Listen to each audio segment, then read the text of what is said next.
A day in my life as a content creator at age of 16. Charis, 30 ka na huy.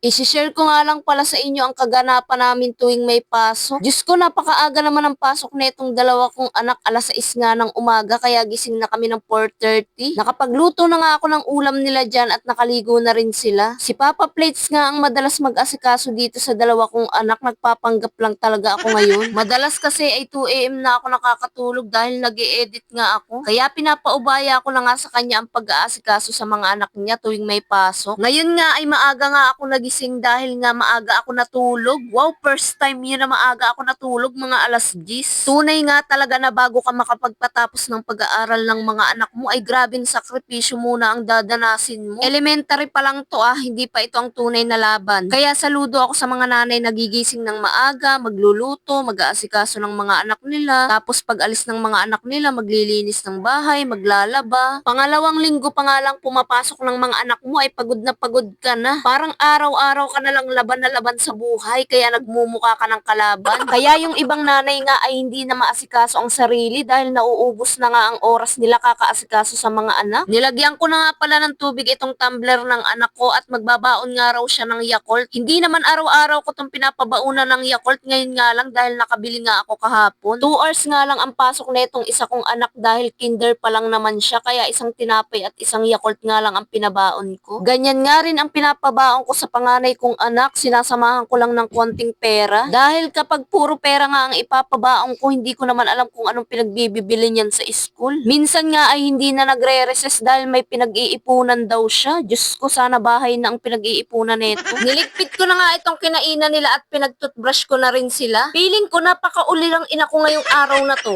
Charis, kahit gustuin ko nga na asikasuhin sila araw-araw kagaya nga nito ay hindi talaga kinakaya ng katawan ko. Para na nga pang 50 years old etong katawan na to, ano ba yan siya? Dalawa nga lang tong inaasikaso ko pero nai-stress na ako. Paano pa kaya yung ibang nanay na 4, 5 yung pinag-aaral tapos sabay-sabay pumapasok? Tapos sasabihan pa yan siya ng asawa niya na sobrang losyang mo na. Aba naman, kayo kaya ang mag-asikaso sa mga anak ninyo. Kaya ngayon palang pinaparanas ko na kay Papa Plates kung paano maging isang ulirang ina. Para alam niya kung ano ba ang pinagkakaabalahan ko dito sa bahay. Akala niya ata puro lang ako cellphone. Dito nga sa Quezon City ay half day lang ang pasok kumpara sa probinsya, maghapon talaga ang pasok. Naaalala ko nga nung elementary pa ako, may baon pa kaming kanin, ulam dahil malayo nga ang school sa bahay namin. Pagkatapos ko nga kumain ay mag-iikot-ikot nga ako sa palaruan, baka may mga nalaglag na barya. Sa awa ng Diyos, hindi naman ako nasisiro. Minsan may 5 piso, jackpot na ako kung makakuha ako ng 10 piso.